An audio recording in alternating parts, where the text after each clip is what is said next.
Gary, the date is set, and so are the protest candidates. Can Conservative leader Pierre Poilievre secure a seat and silence a growing number of critics with the Conservative movement?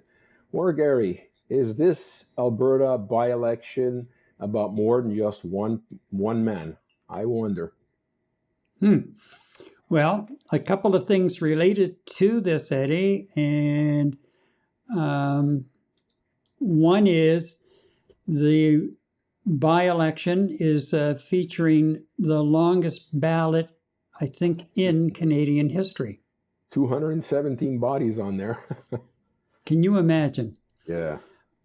And of course, that's all being promoted by a protest group. And they want to, they're pushing for voting reform. And this is not the first time they've done it, but they've really hit their goal this time. They did it in two Liberal by-elections in Toronto, St. Paul, and then here in Verdun. And then they hit Poilievre's Ottawa riding. And there were, I think, 90 candidates on that ballot. It was 6 feet long. Yeah. And of course, some of the Conservatives and Poilievre himself, were saying that, well, that's one of the reasons contributing to the loss. And I think 5,000 vote loss, there were a few other reasons that were more focused on Poilievre himself. But that's a whole other discussion. Mm-hmm. So you have that. And then last night there was a candidates debate with 10 candidates, including Poilievre, taking part. Now, I believe they were invited by the organizers of the business community. Thank you to the great Damien Couric, who has given me the chance to speak for the people of Canada and for Battle River Crowfoot. But most of all, thank you to Battle River Crowfoot, the region that feeds, powers, and protects this country, feeds through the great ranchers and farmers, powers through the ingenious energy workers, and protects through the brave soldiers at CFB Wainwright. Makes me proud to be an Albertan. Now, in fairness, I'm from Calgary, born and raised, and Calgary's a little ways from Camrose, but there's a lot of shared values across this province and across this country. And my Alberta values taught me about faith, family, and freedom, hard work, helping your neighbors. And those values guided me to fight for the values of this region when I was leader of the party and member of parliament over a couple of decades, that I forced the Liberal government to get rid of their carbon tax, which is a local issue in rural communities, forced the debate on developing our resources, slowing down out of control immigration, cracking down on drugs and crime. And now I want to take the local issues and provide national leadership to fight against the electric vehicle mandate, because driving a pickup truck is a local issue in the communities across this region. To fight for law-abiding firearms owners, to fight for farmers, and to expand our military. These are local issues that require national leadership, and it would be a privilege to provide.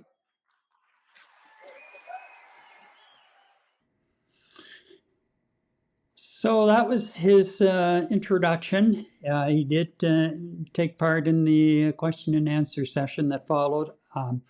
It was interesting to watch him at times. His body language when some of the others were speaking and responding to questions, I found somewhat condescending personally.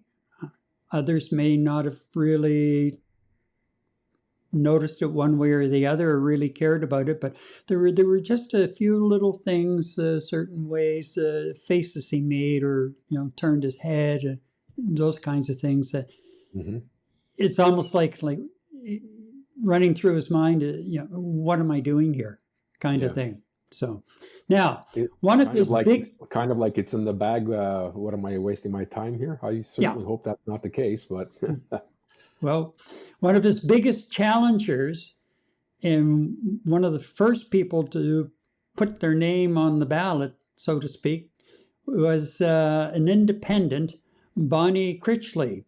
Now, Bonnie has conservative roots, but is far from happy with the Conservatives, and in particular, Myself, I am running as an independent. I don't have a party because I firmly believe that party politics are damaging the Canadian politiscape. We are not American. We are not a two-party system. And while I may have run as a centrist with conservative leanings, I firmly believe that the Conservative Party of Canada has lost its way, and I fully intend on standing up for my neighbors. When our previous guy sells us out to let a guy from Ottawa come in, that is not right. I firmly believe that we need somebody here who understands our local issues, who understands the issues of right to repair, who understands that we do need proper oil sands development. Yes, I saw you there. I'm well aware where you are. We do need proper oil sands development. We need proper investment towards our farmers, and we need the federal government to wake up and pay attention outside the western border of Ontario. I think she may be getting some traction. I sense there are some Conservatives who are not happy with Poilievre and haven't been, and that's really starting to bubble up more. It's going to be interesting, too, if he is successful. And there's no reason why he shouldn't be, because it's considered one of the safest Conservative ridings in the country. But if for some reason he's not successful, or he meets limited success and does end up back in Ottawa on the inside, it'll be interesting to see what tact the caucus takes, because there are rumblings of discontent within the caucus in Poilievre's leadership, well, and the way that the campaign was run. Yeah, because I mean, I was just going to ask you, Gary. I mean, typically when a senior member of a party is running for a by-election or something important of relevance, normally you have the caucus stepping in front of microphones, making sure their presence is in a camera as much as possible, basically, patting Poilievre on the back and providing their utmost support in terms of moving forward. And, in this particular case, let's get elected Pierre. He's the right guy. I really haven't heard a whole hell of a lot from senior officials of the Conservative Party on the media. Am I missing something here, or have you seen something? I just thought there'd be a lot more. No, just I've just heard, picked up on rumblings of they're not happy, and as far as the party officials, well, at least at the moment, they're backing Poilievre and they're backing his campaign manager. So you've got that, but then don't forget, he has the leadership review coming up in January.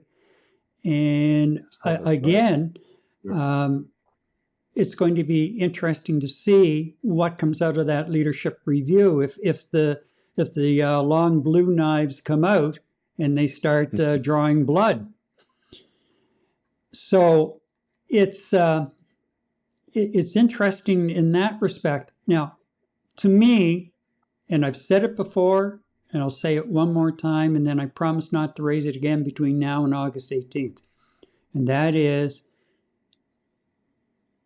he blew a 25-point lead in the polls. He lost his seat by 5,000 votes. Like, really?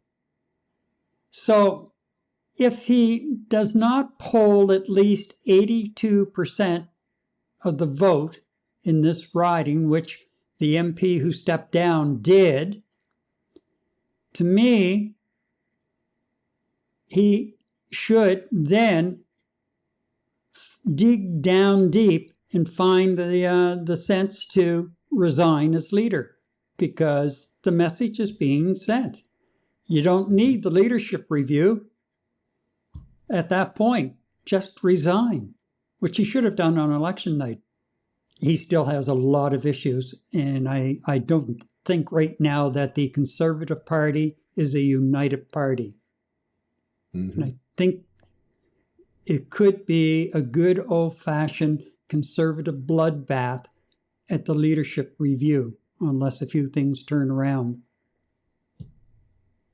Anyway, and that'll be something to look forward to in January.